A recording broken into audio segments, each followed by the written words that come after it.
Good evening. My name is Alastair Summerley. I'm the President and Vice Chancellor of the University of Guelph, and it's my absolute pleasure to welcome you here this evening. I'd also like to congratulate you. This is a fine summer evening, so to see many of you here inside a building and to hear a lecture on theoretical physics is an absolute compliment to your interest in subjects that probably for many of you are not altogether familiar. The Perimeter Institute for Theoretical Physics is an independent, non-profit research centre where international scientists are working to push the limits of our understanding on physical laws and by contemplating and calculating new ideas about the very essence of space, time, matter, and information. The Institute provides a wide array of educational outreach activities for students, for teachers, and for the general public, both here in the Kitchener-Waterloo-Guelph region, but also across Canada and beyond, in an attempt to share the excitement created by the kind of inquiry that is going on in the Perimeter Institute. For the past 4 years, the Perimeter Institute has been providing an exceptional series of scientific lectures to the general public. And we've reached more than 500 people at each one of these events, and then a greater audience through participation with TV Ontario, with Rogers, with the Waterloo Public Libraries, and the Institute's own growing website. The University of Guelph is particularly proud to partner in this process today. This is the last lecture in the 05-06 series. Dr. João Magejo is, sorry, the number of times I have practiced saying that, is tonight's special speaker, and it's my absolute privilege to welcome him here. As a visiting researcher in astrocosmology at the Institute, he arrived in Waterloo in September 2005.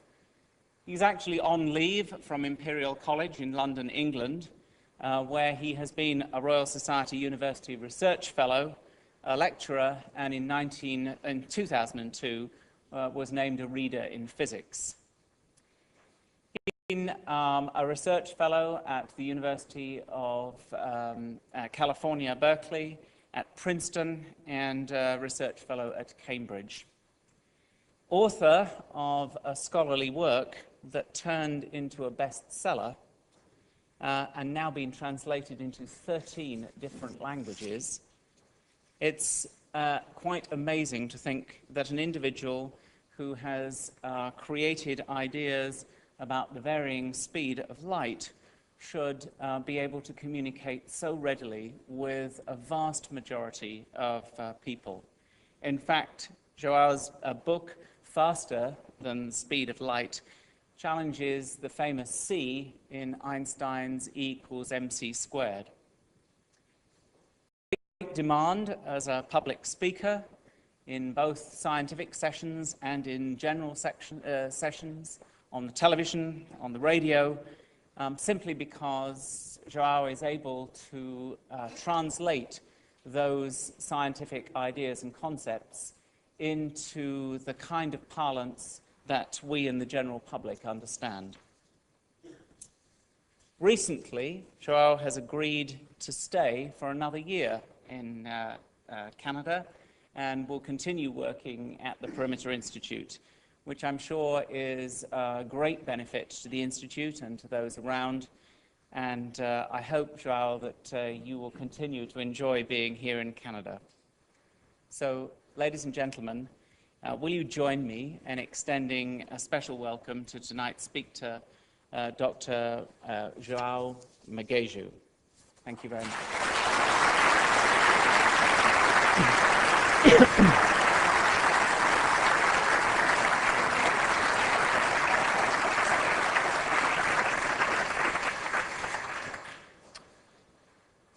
Much.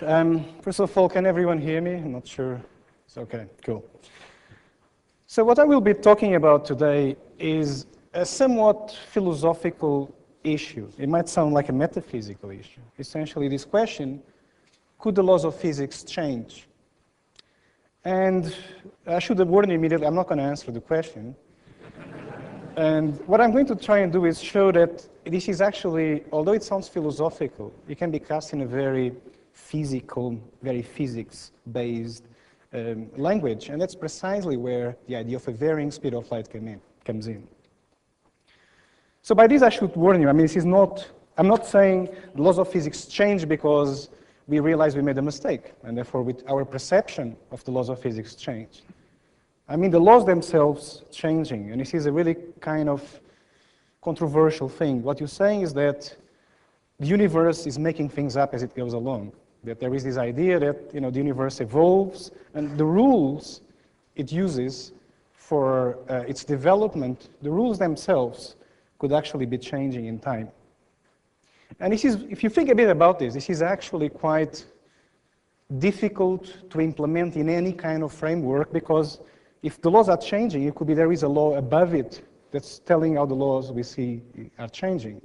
So there could be a super law we wouldn't be seeing directly, and therefore nothing would be actually changing intrinsically. It's just we'd be looking at things at the wrong plane. So the idea that physics might be changing is that there is no such unchangeable super law, that actually the laws themselves change without something above them remaining immutable. So this is quite crazy, and as I said, I'm not going to actually be talking about this as a philosophy theory. I'm going to be talking about this as a physics theory, which is where varying C comes in. So what I will be doing over the next 45 minutes or so is taking you on a tour of the craziest things that have been proposed in theoretical physics. And hence, the Perimeter Institute affiliation. They were just two crazy things, so this is another one. But fear not that doing crazy things means actually understanding the mainstream very well. So I will actually be talking about textbook ideas, but from the point of view of trying to destroy them. But it's actually the best way to describe them sometimes. So where does this start? This really starts with this guy. Everyone has heard of Einstein, or at least everyone recognizes the hairstyle, atrocious, huge tongue as well. As you know, he's not renowned for these two attributes. He's renowned for introducing something called the theory of relativity. Even then, I think the theory of relativity has received terrible press. This is the association most people have. And I'm not going to talk much more about this, but I think, well, next time you go to a hospital, look around yourselves. You're surrounded by physics equipment, which in one way or another is due to relativity. So there's always good things and bad things in the technological implications of any theory. It's ironic, and even more ironic in this case, because the theory of relativity was initially proposed as a nearly philosophical thing. When I started, I talked about philosophy. The theory of relativity is initially a reflection about the arena of reality. What is space? What is time? Where do we embed things? How do things, what is the fabric of reality? And this is exactly what is behind the theory of relativity. The idea of relativistic space and time is that the speed of light, c, is a constant. So you can see how we're going to have a problem with the varying speed of light. It's like thing number one, you just throw it out. So this is what I will be telling you. And if nothing else, this is the thing I want you to take home with, that the constancy of the speed of light in modern physics is not just one more thing to remember. It's the thing to remember. You don't need to know anything else in physics, really. So the idea is that everything in physics, how you measure things, is based on a yardstick. That's the constancy of the speed of light. How you cast things into a framework that's predictable, that's based on the constancy of the speed of light. So it's the fact in physics. It's really, even the notation, the way we write formulae in physics, has embedded inside it the constancy of the speed of light. And in fact, one of the problems in proposing a varying speed of light is writing equations in a way that's more flexible. So there's really a language problem as well in physics. And you can see why is it that people thought I was completely out of my mind when we came up with this idea that perhaps the speed of light is variable. So this is what we call VSL, varying speed of light. Some of my colleagues thought it stood for very silly initially. And there's actually a lot of interesting sociology I like. I'm particularly very fond of these journalists who described us as the punk rockers of physics. So I thought this was actually appropriate. It was initially proposed in the United Kingdom, so the Sex Pistols are appropriate here. There's actually some Canadian punk as well. The idea initially came from also the University of Toronto. John Moffat was one of the pioneers in these ideas. And what I will try to tell you is that this is not really punk physics. There is a lot of very serious reasons for coming up with something which is undoubtedly completely mad. The degree of the idea, however, is really quite respectable. And it goes back to Cambridge, St. John's College. As you can see, it rains a lot. There's nothing else to do but think about new theories of the universe. And I was actually in this place for a while, but the person I have in mind here is Paul Dirac, who in 1930 here came up with basically the place where varying speed of light theories come from. This is really the origin, historically, of varying speed of light theories. Dirac is an amazing character. It's this kind of people who is loved and revered by all the physicists. No one else really knows about him. And okay, I know his hairstyle is not as eccentric as Einstein's, but actually I think he's a more interesting personality, and there should be some studies about him at some point. The reason why we don't know much about him is that he was really borderline autistic. He was one of these people who didn't talk at all. He was, I mean, it's this kind of borderline between being in a psychiatric hospital and getting a Nobel Prize. There's something in between. He didn't talk very much. He's an incredible person. The reason why we love him is, well, he came up with the ideas of antimatter, for instance, the unified relativity and quantum mechanics, special relativity and quantum mechanics.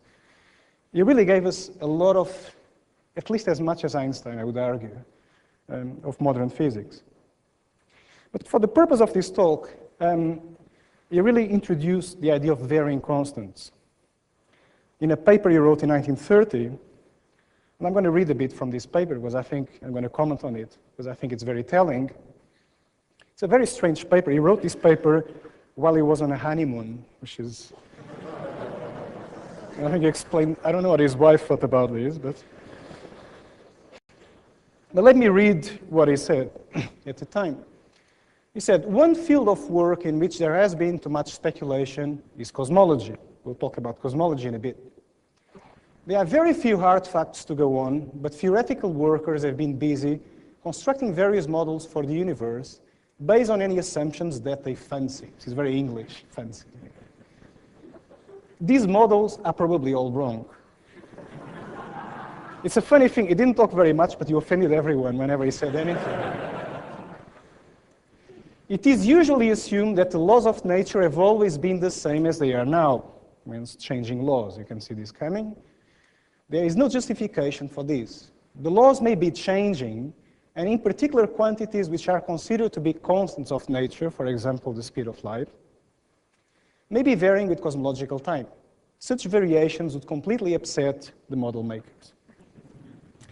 It's an incredible citation. I like this very much. And the idea is that there's a massive extrapolation going from physics we measure here and now in the laboratory and the Big Bang, the beginning of the universe. We don't know what happened there. We don't have a laboratory there. So maybe the laws were changing. Maybe things were completely different. There is really a lot of assumptions here which should be questioned. And I note one thing here, actually. Changing constants doesn't mean changing laws. As we will see later, is actually putting the finger on something which is really quite fundamental, which is more than changing constants. It's actually changing laws. So anyway, very important to see where this comes from. I'm just going to, this is a formula. I know I shouldn't have formula here, but anyway, this is important. The reason why he came up with this idea is the following. At the time, people were worried about this other question. Why do constants of nature take their values? In other words, why is it that the speed of light is what it is? Why is it that the mass of the electron is what it is? etc., etc.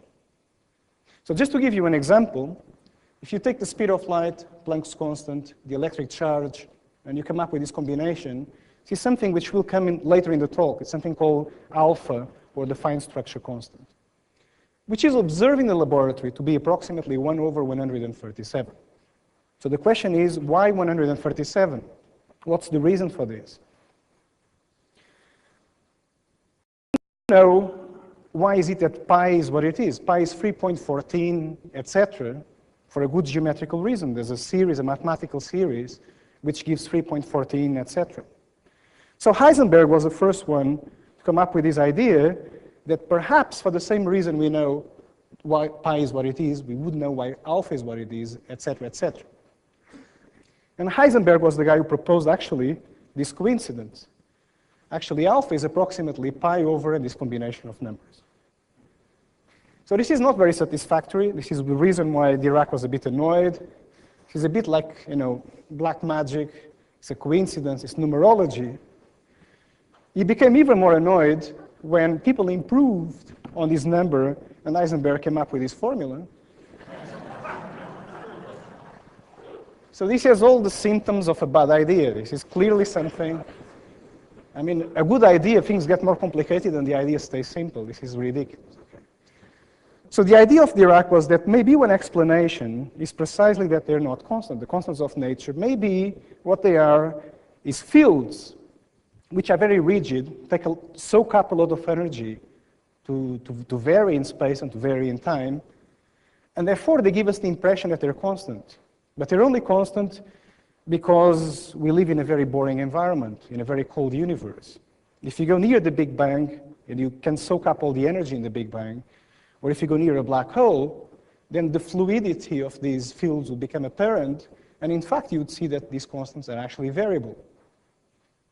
So the idea of Dirac is that then the question is why things crystallize where they did. That's a completely different perspective than trying to find arcane fundamental reasons like relating pi with alpha, etc., etc. And this really changes the perspective. I mean, physicists are incredibly obsessive people. I don't know if you've noticed this. But an example is this guy, Wolfgang Pauli, who was completely obsessed with the idea of why 137. He spent all his life trying to understand this number, to the point that when he was taken to hospital to die, his terminal disease, he actually insisted on being put in room number 137. Which is an exaggeration of the obsession. And you see, from Dirac's perspective, there is nothing particularly specific about 137. Just wait another 10 billion years, and you'll be asking for room 138. There's nothing really special about 137. So this is the background. This is where we came from. Now this is like for physicists. If you're not a physicist, it's a bit. I have a few slides which are a bit more advanced. But the important thing here is to recognize that if you go for varying constants, there's quite a big difference between which varying constant. So some constants are really structural, like the speed of light. If you're a physicist, you recognize a few others. So they're structural because they're used to build up the whole of physics. And then there's other kinds of constants, like Newton's G is like the strength of gravity. Other things are like the masses of the elementary particles. That's what I call descriptive, etc., etc. There's all kinds of different types of constants. And whenever you talk about varying constants, you should never generalize. So if you're a physicist, you can certainly recognize that these things play very different roles. So historically, it's not surprising that varying constant theories, until quite recently, were mainly varying Newton's constant and varying electric charge theories. That's really the kind of thing which Dirac had in mind. Not even Dirac was this crazy to consider a varying C and a varying Planck's constant. Because what you're doing, really, then is asking, are we going to mess up with the whole of physics? What happens if the varying constant we have in mind is actually the speed of light? So what you're doing really goes back to this guy, Albert Einstein, this patent clerk who, in 1905, changed the foundations of physics to make C the big foundation. And that's what I'm going to tell you about in the next 5 minutes. What is exactly relativity? Why is the constant of C so important? Why is it that physicists become hysterical if you talk about varying speed of light and they think you're mad? There's actually a good reason for it. Terrible misunderstanding around. I read somewhere that only 10 people understand relativity. And it's completely wrong. I think actually only 10 people don't understand relativity these days. Because actually there's a few things I don't understand, I have to say that. And it's only after a certain point that you start understanding what you don't understand. It's complicated. But if you don't take things too deeply, relativity is really a very simple thing. I don't see why people shouldn't understand. And the crucial thing, as I said, the only thing you need to remember is the constancy of the speed of light. This is a crazy concept, and essentially what you're saying is the following. So in North America, I'm sure you all drove here, and if some of you got a traffic jam, I don't think anyone flew here, but anyway, it's a possibility. And one thing you notice is that your speed with respect to the other cars changed whether you accelerated or you braked. That's why you accelerate and you brake, you change the speed of your car with respect to the other cars. Now imagine a car which is a light ray. The statement in relativity is that the speed of this car with respect to your car is the same, regardless of what you're doing, regardless of whether you're stationary, if you're moving this way, that way, if you accelerate, if you brake.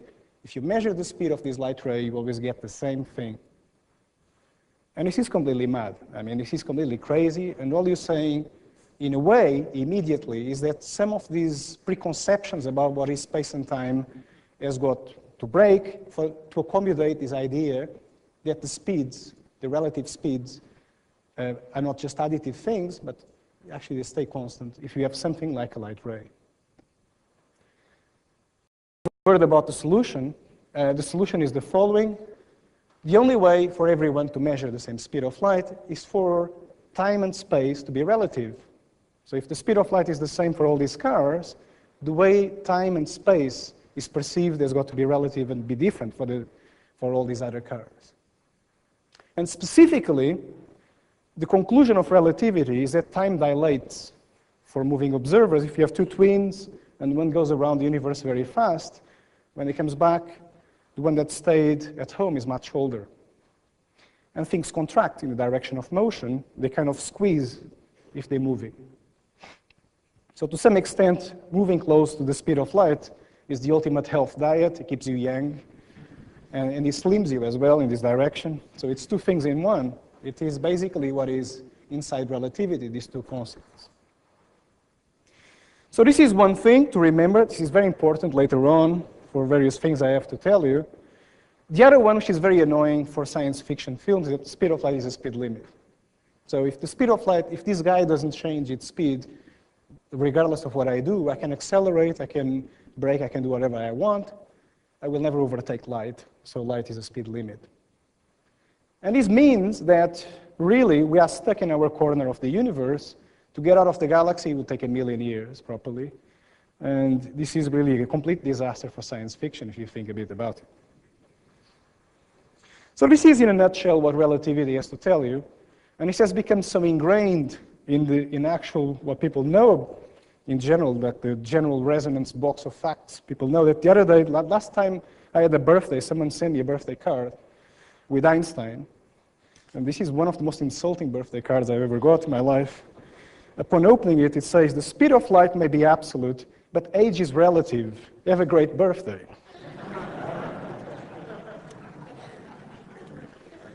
So this is the level everyone has heard of these effects. They're actually measured in the laboratory. They're accessible to measurement in the laboratory. And this is basically what we are throwing out.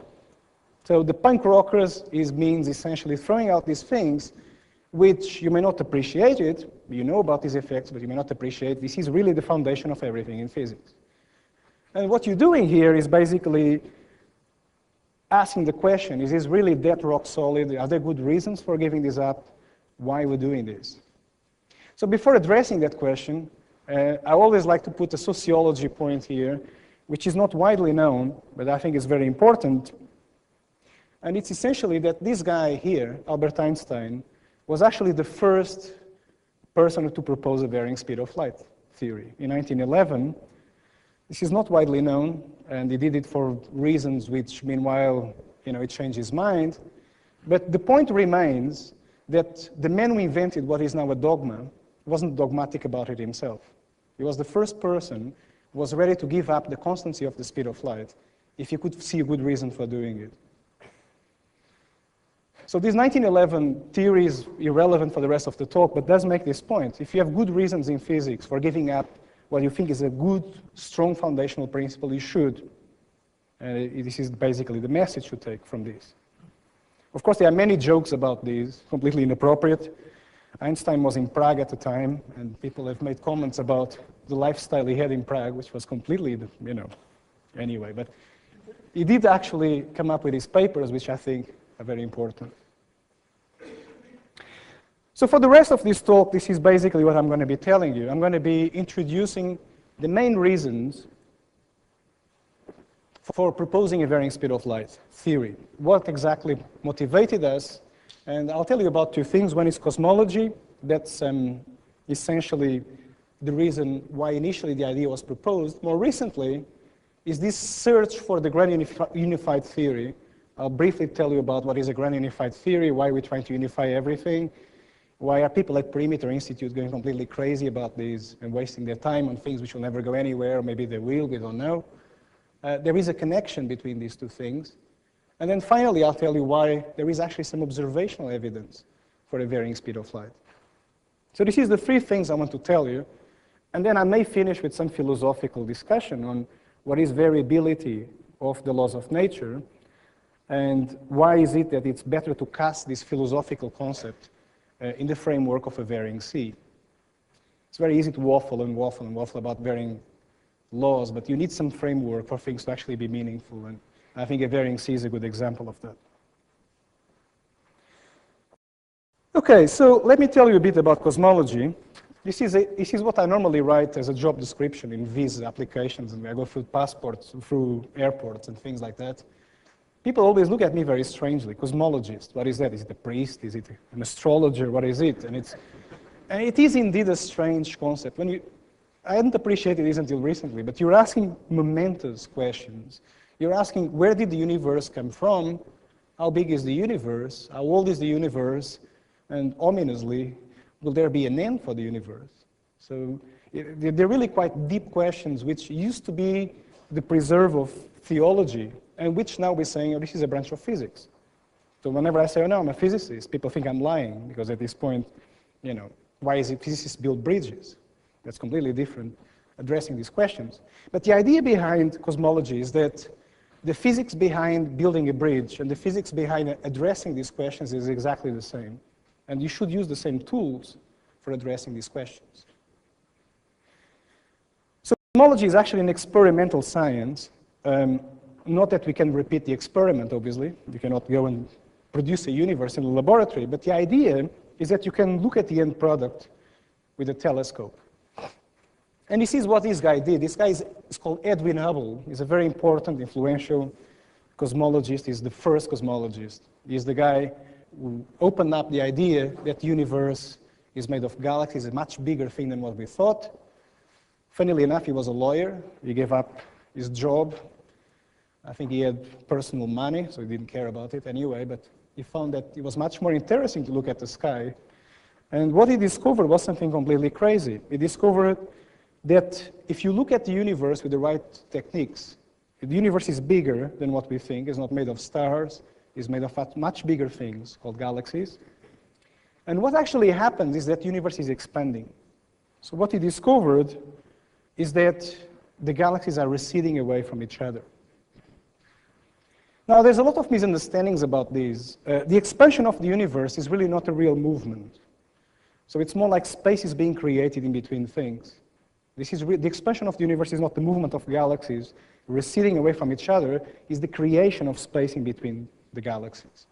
So it's a bit like you have a city, you build things, space appears between the buildings. So you build a park, space appears. You build more and more buildings and more space appears.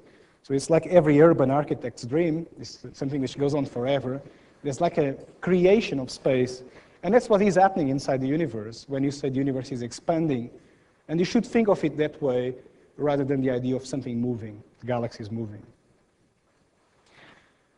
But what really comes out of this is that if you rewind the film and you now ask, okay, if space is being created, was there a time in the past when there was no space between things at all, when all the space had been removed? And the answer is yes. If you rewind the film, sometime between 10 and 15 billion years ago, everything was in one single point, and there was actually no space in between anything in the universe. And this is completely crazy, but this is basically what comes out of what we call nowadays Big Bang cosmology. Big Bang cosmology is very successful, but it's not a bed of roses. There are lots of problems. And when I was in grad school, we were told about all these successes, but we were given like homework, problems, solve, go and invent a new theory and solve these problems with the Big Bang. And let me tell you the simplest one, there's like about 7 or 8, which are like classic staples of problems with the Big Bang theory. I mean, the most obvious one is where did things come from? If things were in a point, what happened before? It's the most obvious one. But an example of something else is something which we call the horizon problem, which I selected not because it's the most complicated problem, but because it's probably the easiest one to relate with the varying sea. So the idea is the following. I told you 2 things now. I told you that according to relativity, the speed of light is a speed limit. And I told you one thing just now. I told you that the universe is a finite age. There's a finite time between a moment of creation, the Big Bang, and nowadays, 10 billion years, say. So immediately you find the following conclusion, which is that any form of contact in the universe has to have a limited range of action. So if the speed limit on a given highway is 100 kilometers per hour, and I have 1 hour, and if I stick to the speed limit, of course, I cannot go beyond 100 kilometers in 1 hour.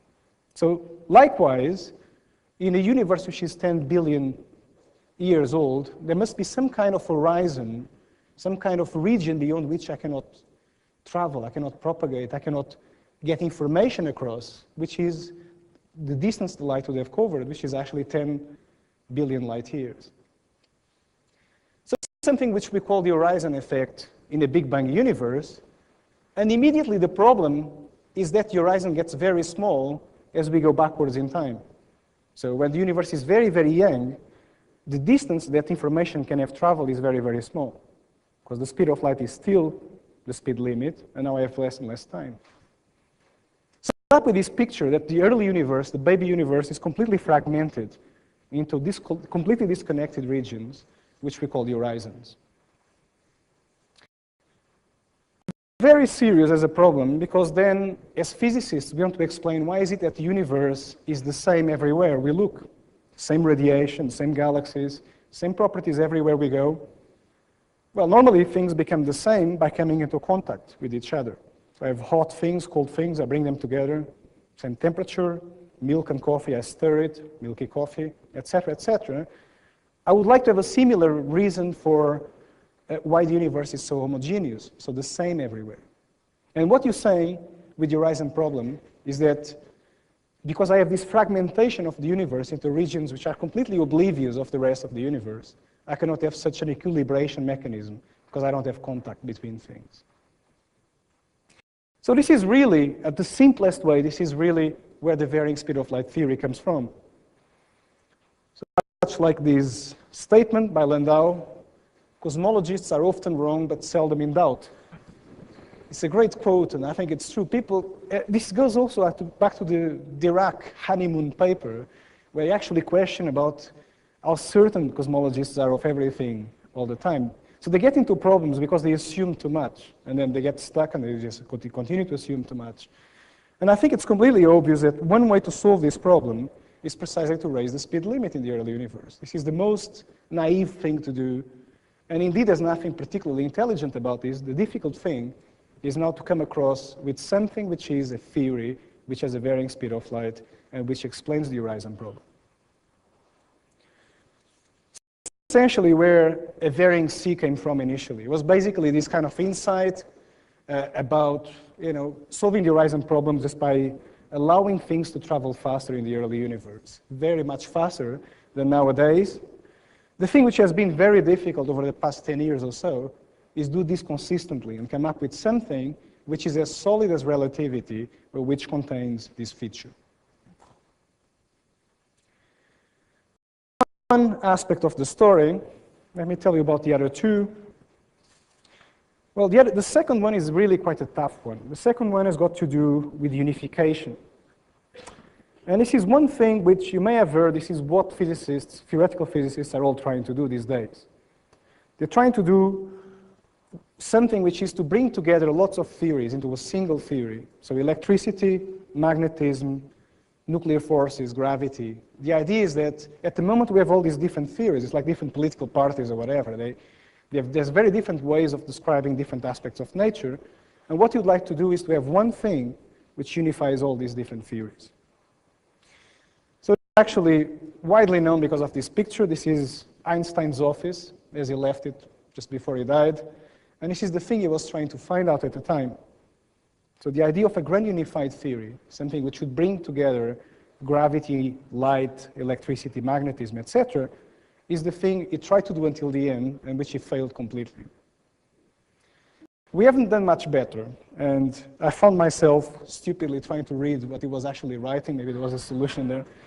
There isn't. And if you go to Perimeter, you find people working on this very hard. There's different approaches, string theory, loop quantum gravity, these various things. To be fair with you, this has been 100% failure rate. We haven't succeeded at all in solving this problem. Curious thing, when I was in Cambridge, people had this terrible habit of setting exam questions which were problems no one could solve. And this is crazy, and it's completely, of course people fail the exams and things like that, but amazingly enough, there's actually instances in the past where people solved these problems.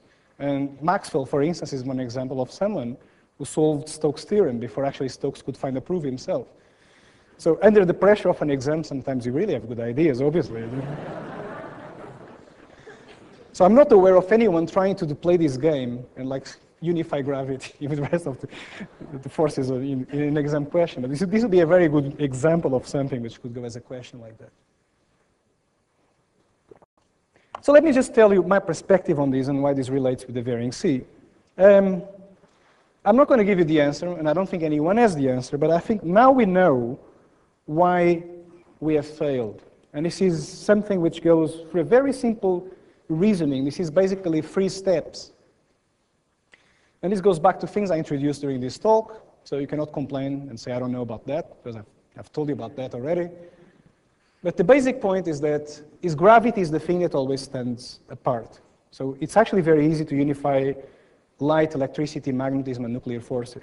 The difficult thing is gravity. Gravity is the thing that does not want to be unified. And the reason is, as we understand it, gravity is a property of space-time. So this is what Einstein told us, gravity is the curvature of space-time. And the forces other than gravity, for instance light, are quantized. Quantized means that things are discrete. They come in atoms, in things which cannot be divided any further. Atoms in the Greek sense of the word, of course. So basically, for instance, for light, the atoms of light are called photons. And this is well established. So, basically you have all these theories which come in quanta. If you want to unify gravity with everything else, you have to quantize gravity, because you cannot have a unified theory in which one half is quantized, the other half is not. So you quantize gravity, but this means quantizing space and time. And this is really quite crazy, because what you're saying is that space and time are not a continuum. They should be made of atoms. They should be made of potholes, so to speak. So in other words, the time should not be like something which is just flowing continuously. There should be like steps. And space is not something where you can move smoothly around, but there should be like potholes and you have to leapfrog over them if you really could go that small.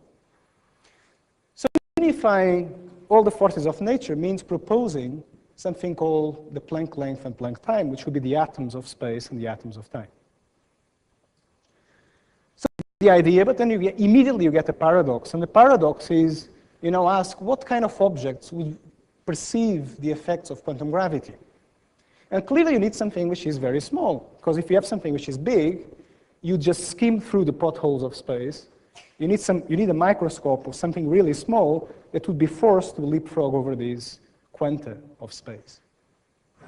And immediately you see what is the problem. So the question is something big, is something small? Well, I told you one thing. It was like my Atkins diet, length contraction. You basically have this problem. You ask different observers if something is big or small, and they disagree, because, of course, length is not an absolute. So the reason why, to my mind, we have a contradiction in terms, essentially, we're trying to combine two things that one says yes, one says no. We're trying to quantize gravity. At the same time, we're trying to do it with relativity on top. And relativity does not let you do that because of this contradiction. So what we need, sorry about this was an accident. What we need is a theory where length contraction is something that switches off, not for all things, not for big things, but when things become very small. And, well, what this means is basically when the wavelength of a given light ray becomes this small, one way to do this is to say the speed of light goes to infinity. As you know, an infinite speed of light means the pre-relativity space in which space is absolute. So the only way, to my mind, to implement something that's not a contradiction in terms is to have something which has a wavelength or an energy or a color-dependent speed of light in which the speed of light diverges, it becomes infinite when the wavelength becomes very small. It's a bit more physics-based, but you can see that essentially what I'm saying is that a color-dependent speed of light is a way to get out of these contradiction in terms, which is behind quantum gravity. So people always ask, what is E equals mc squared in this theory? I always give the answer. It's not as iconic as E equals mc squared. I wouldn't put this on a t-shirt for sure. But this is, if you look at this a bit, this is actually the kind of equation which has this property that there is an invariant division between quantum gravity and classical gravity, and therefore you don't have a contradiction. I would say this is something which has now become known as doubly special relativity.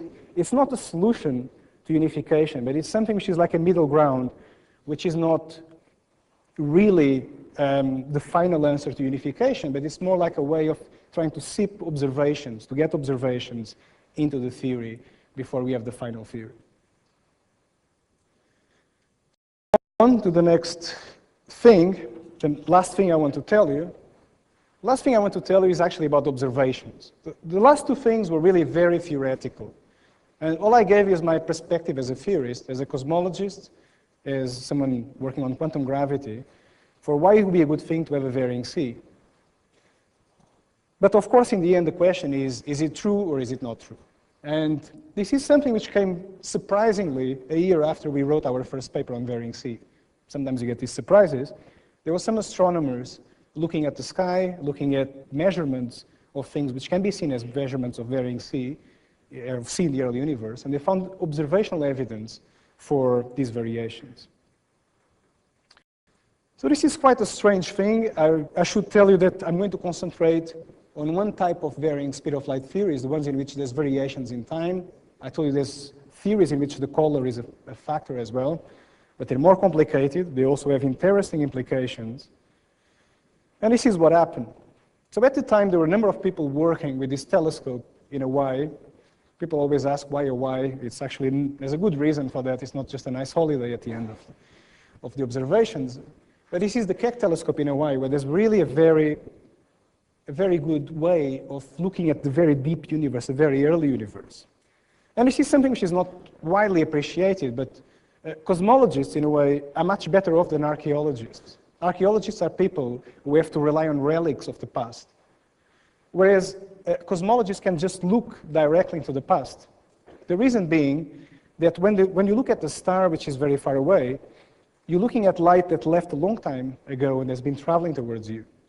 So if you look at something which is, say, 1 billion light years away, you're looking at light that left 1 billion years ago and has been traveling towards you.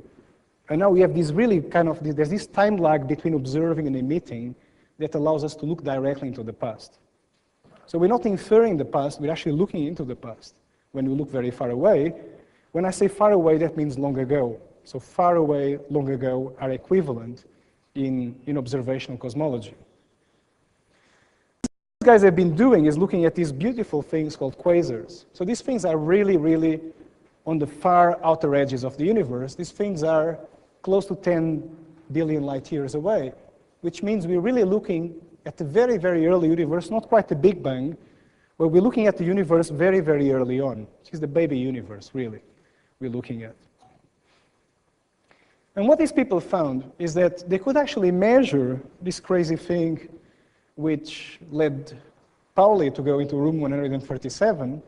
So the fine structure constant I told you was going to come back to haunt us. It is here again.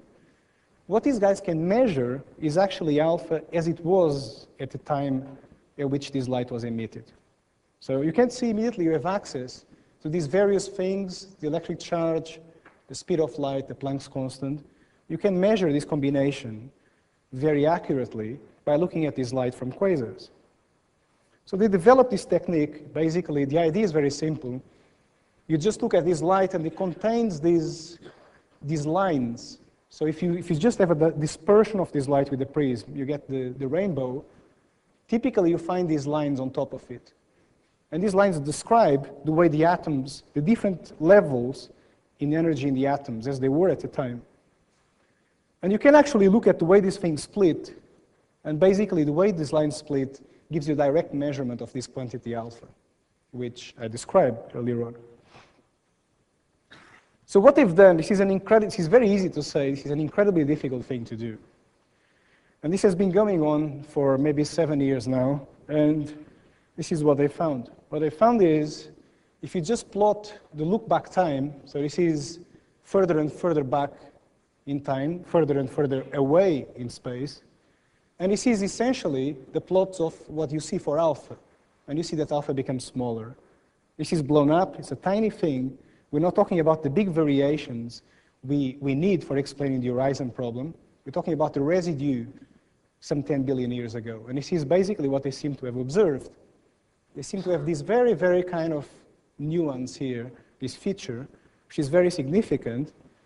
It's controversial, and this continues to be in dispute, but I think it's interesting. There might be some observational evidence for a varying alpha. Now, everyone always asks at this point, so what does this mean? Is it a varying C? Is it a varying E? What is it?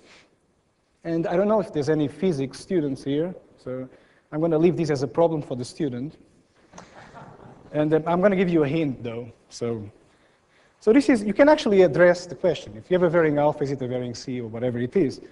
So think a bit about this. Where do the constants of nature come from? So typically, they're very closely related with our understanding of what are the units of measurement. The constants of nature are things that don't change. The units of measurement shouldn't change. I don't want to measure things with a meter stick that keeps changing back and forth, okay? So the units of nature and the constants of nature are very closely related.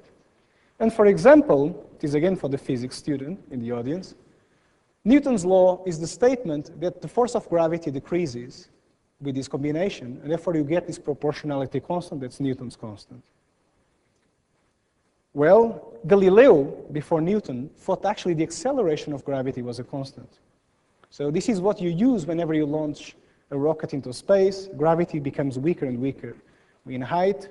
Galileo thought it was the same. We kept going up, and the acceleration of gravity was the same. Now, this confuses a lot the physics students, which is why I like to do this. Consider now that I decide to do the measurements with a pendulum clock. So the pendulum clock is something, I go to the moon, and instead of taking an electronic clock, I take a pendulum clock. It's a bit stupid, I know, but you just take a grandfather's clock to the moon, and that's what you use to measure time on the moon. It's a bit surreal, a bit ridiculous, but if you think a bit about this, if this is your unit of time, this is the valid law. i.e., Newton's law is actually wrong, and Galileo's law is right if I insist on going around the universe with a pendulum clock instead of a normal electronic clock. Electronic clocks actually tick with alpha. Alpha is the thing which determines how your watch ticks. And basically, if you have a varying alpha, effectively what you're doing is taking a pendulum clock around the universe. It's equally stupid, really. So, basically by addressing these issues of how should we define units, this is not metaphysics, but by addressing this issue, you will actually answer whether you should have a varying E or a varying C if you have a varying alpha. I really hope there's not too many physics students here, because you're going to be really confused. This is a perfect way to destroy. I mean, there's a lot of tautologies in physics textbooks. I don't know if you've noticed this. You define one thing, the other thing is defined by the other. It's like a loop. And this is one example of where you could put the finger on it. So before I finish, I'm going to wrap this up exactly. This is the three things I wanted to tell you. And basically, let me go back to the philosophy, the philosophical issue of physics changing time. Well, this is a very deep question, and this is something I can be here 3 hours talking about it. It can be 48 hours if you want. But let me just give you basically the short answer is it's extremely difficult to preclude the existence of a super law telling you how the laws you observe are changing. So if the laws of physics are to change, there cannot be such a super law which doesn't change above them. And the only way I know of to do this is exactly with having a varying C, because the speed of light is so ingrained, so embedded into the way of formulating the laws of physics, that if you have a varying C, and if you do it brutally, then essentially you have variability in the physical laws immediately. And this can be done in a way that's viable experimentally if done carefully. So from that perspective, you're basically saying the universe might come out of the nothing without laws and then invents the laws, and things just crystallize into a stable, C is not very much, laws are not changing much, a stable scenario. But basically the reason why that happens may be a circumstantial reason rather than a fundamental reason.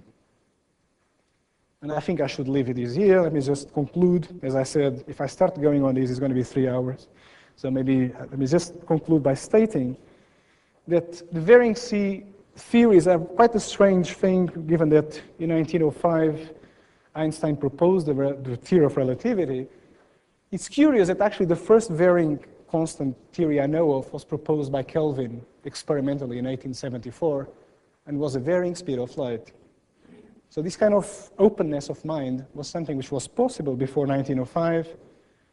Then Einstein came up with his theory, and look at this amazing statement.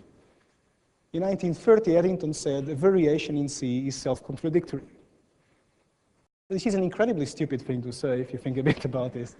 This is not something which is actually doing relativity any favor. You're saying that the constancy of C is actually a definition, it's nothing physical. Of course, it's not true. In fact, what has happened is that the physical reasons, the experimental reasons that led to relativity theory, by 1930 had been forgotten. And people had become completely embroiled in the mathematics of relativity without realizing that actually things could have been different. And the quote I like very much from Einstein, which comes from around the same time, is that since mathematicians invaded relativity, I don't understand it myself anymore. I think this is the situation we're in at the moment. I think a lot of the physics which is behind relativity has been forgotten, and now it's everything just so much formalism, so much mathematics, that people forget that things could have been different, and maybe there's good physical reasons for them to still be different. Relativity was really due to experiment, not to mathematics, not to self-consistency, as Eddington claimed. And if something is due to experiment, I like this quote as well, and I'll finish with it, quote from Hertz, what is due to experiment may always be rectified by experiment. Thank you.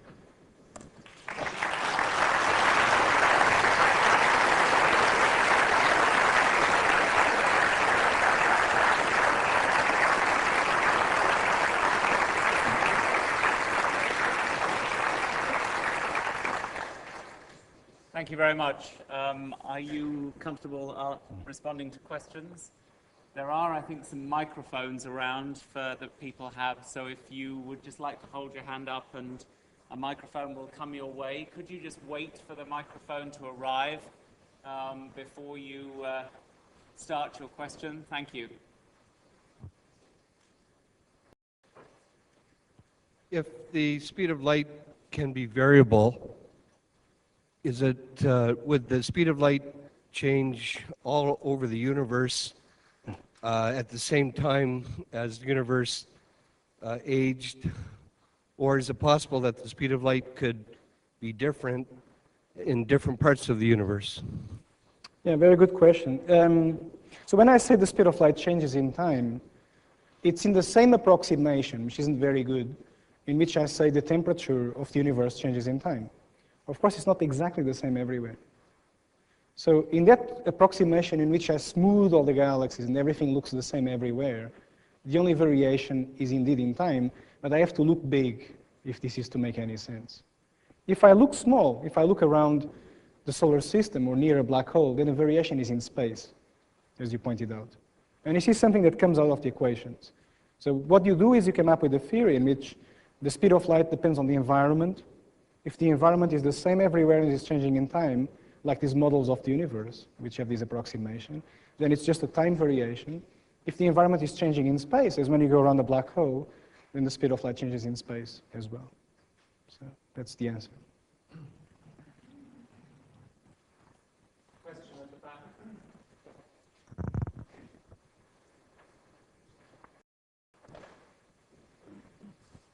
Hi. My question is, one of the first premise where you talked about as the wavelength varies to the Planck length. First, I wondered if you could say, do you pick that because of the string theory implications? And second, if C approaches infinity at that point, does that mean, because you were talking about the horizons, that there are no horizons, and that was your point that everything would then interact? Well, that's a good question, and actually the answer is not very obvious. So initially I thought that indeed if you could break the speed of light with something which is smaller wavelength, you could get out of the horizon. It's actually not true. When you look carefully at the equations, it's actually not true. But it is actually the intuitive thing is that you would be able to get out of the horizon. But it doesn't work that way when you do everything properly. Question back here. Okay. Yes, you were positing the idea of a super law. I was wondering if you could explain what your thinking is behind. Well, that's the kind of thing which could, I could be here 3 hours, okay?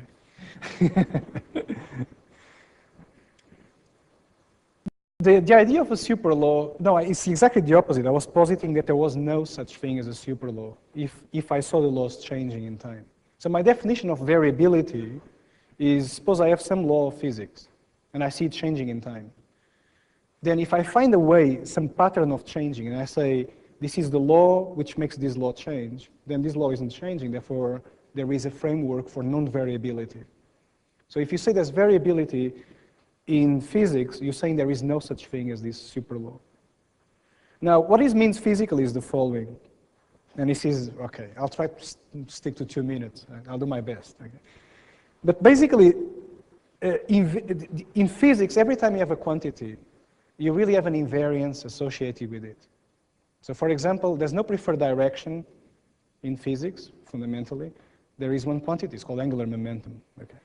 And if you ask, what is the quantity associated with the invariance of physics in time? It's the energy, which is a quite entertaining thing. If you think a bit about it, this theorem is due to Amy Noether, a lady who did a lot of very important work relating symmetries with conserved quantities. So the question is, so far, whenever you find that energy is not conserved, you basically say, oh, yeah, I just need another form of energy, and the grand total will be conserved. So energy can change form, but the grand total has to be the same. The underlying principle is that physics does not change in time. That's exactly what Noether's theorem tells us in this case. If you're saying that physics is changing in time, then you have to be very careful how you do this, because you can get something completely crazy, namely that energy can appear. If there is a super law, all that happens is that there is another form of energy that keeps the grand total constant. But if there is no such thing as a super law, you can't do that. And there's a mathematical way of formulating this, that you can't do that. Now, violating energy conservation is a bit crazy, but maybe that's what we need to create a universe. Things just appear suddenly, clear violation of energy conservation. So as long as you're not doing this nowadays in a way that's obviously in contradiction with observations and with the experiment, this is exactly the kind of thing you may need for a cosmogony, for the beginning of the universe. So variation of laws, absence of a super law explaining it, and energy not being exactly conserved are three things that come together. And what looks like a philosophical question, can physics change in time, is actually a very well-defined physics problem in the end.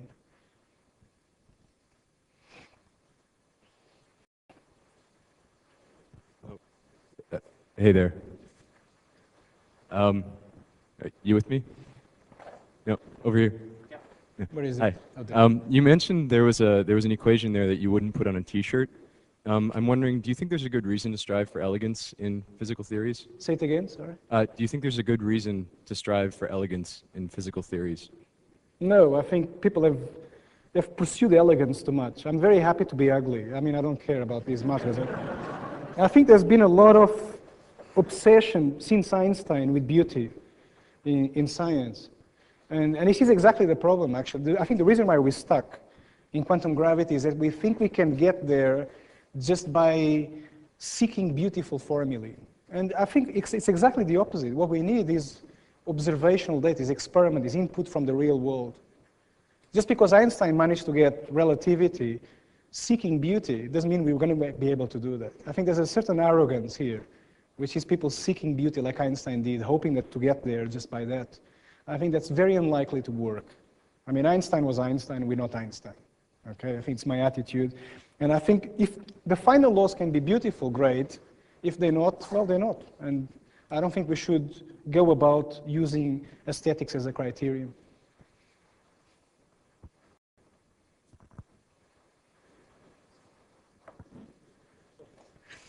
Is there a center of the universe, like where the Big Bang started off? Sorry, where are you? I can't even. I've got the light in front. Where? Oh, there. Okay. Okay, go on. Is there a center of the universe? Is there a what? A center of the universe. A center. But the idea is that no, the universe should be the same everywhere. So whenever I said earlier on, there's no preferred direction in the universe, our belief is that there's no preferred place in the universe as well. So there's no center in the universe. Now, every time you talk about expansion, the temptation is to say, oh, there must be a center if things are expanding. But it's difficult to visualize, but actually, no, there isn't a center. What he's saying is that everywhere you see the same expansion. And this is why I think it's better to have this picture of space being created between things and calling that expansion. So the idea is that there's no center in the universe. Well, I'm not the center, you're not the center. So where is the center?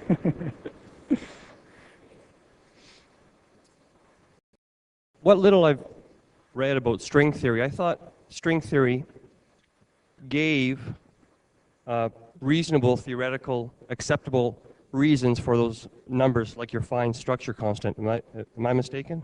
Yes.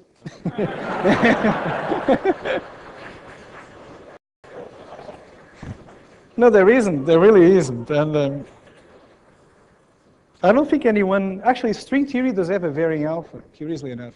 So once again, it's the same story. Actually, the problem with string theory is making alpha not very, very much later on. So string theory is actually quite far from fixing the value of alpha where we see it.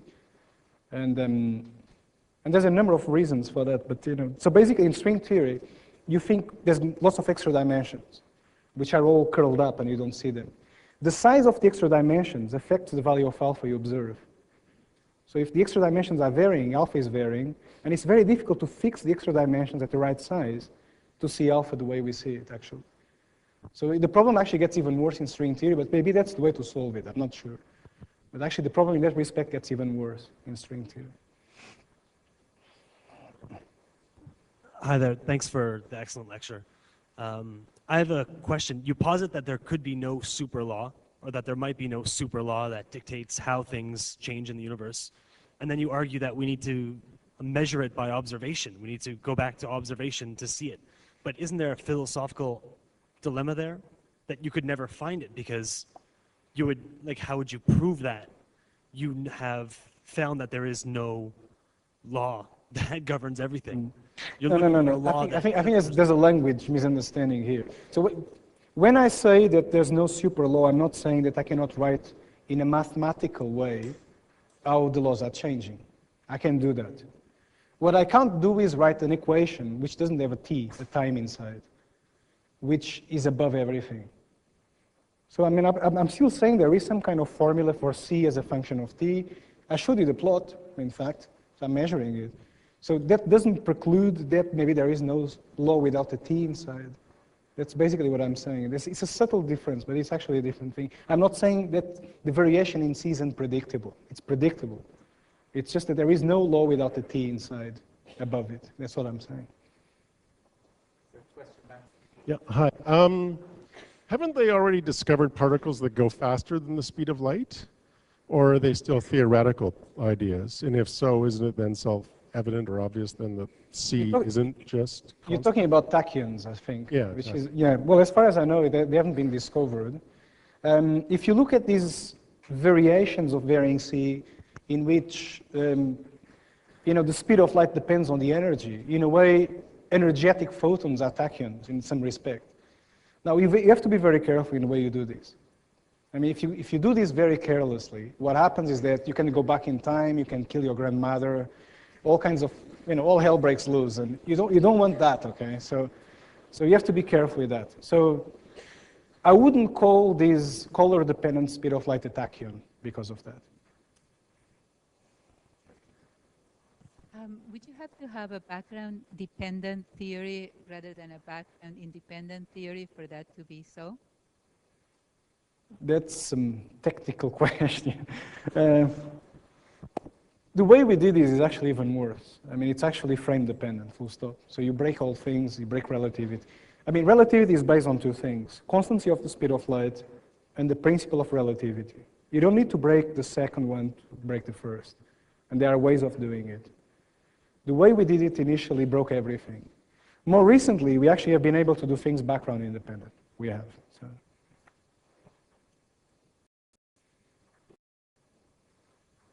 Hi. I was wondering if there's any interaction, I guess, between your theory of the variability of the speed of light and dark energy and dark matter. That's exactly what I'm working on. Thank you very much. There is, it's not obvious what might happen.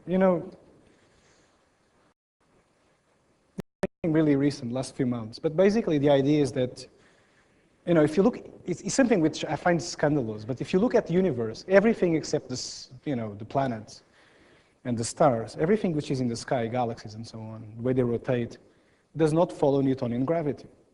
So the way we solve the problem is we paint the universe with dark matter that we don't see so that things attract according to Newtonian gravity, which is very unsatisfactory. And some people have claimed that the way you should just take the motions of galaxies face value as an indication for a new theory of gravity.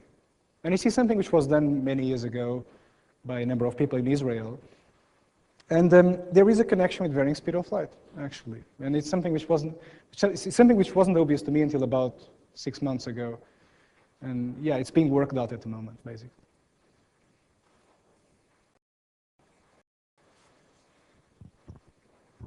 Hi. You say that you can express mathematically the changes in You have to speak louder. Okay. You say that you can express mathematically the changes in the constants.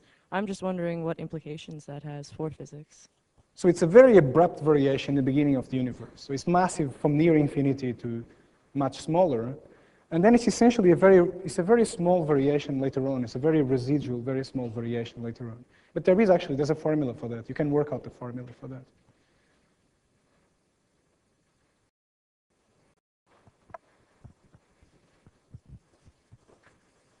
Yes, a question that something I read a long time ago.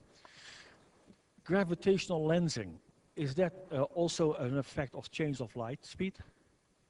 The what? Say it again. The gravitational lensing, when you observe an object and you get reflections sure. of multiple items. You know what that was? That was Einstein's varying speed of light theory, 1911. I know. Well, yeah, that's one way of looking at it. And he gave it up eventually, not because he drank too much Budweiser or whatever it was, but because it was easier to. So that perspective says the space is fixed. It's a Newtonian space that's fixed. And then the light speed changes on top of it. Whereas he took the other perspective, that the speed of light is locally the same, but the space is changing, is actually curved. And it actually makes a difference. If you look at for for instance, the lensing effect, you get a factor of 2 wrong in the lensing formula. So you can actually disprove Einstein's varying speed of light theory by experiment. In other words, in that way of looking at things, C cannot be varying, it must be space-time curving instead. I'm getting the sign to say that we should take one more question. So if there's one more question, got a mic, can we have a microphone down here?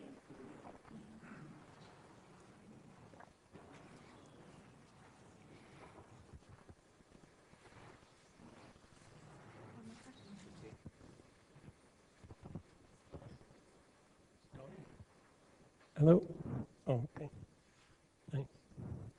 Most of what cosmologists know is got from the observable universe and very definite about everything that we know. What percentage of the total universe do you feel the observable universe is? This is a question about dark matter, or is it no, it's a question about the size of the universe. I know. I don't know. I mean, it's a question you can answer by observation.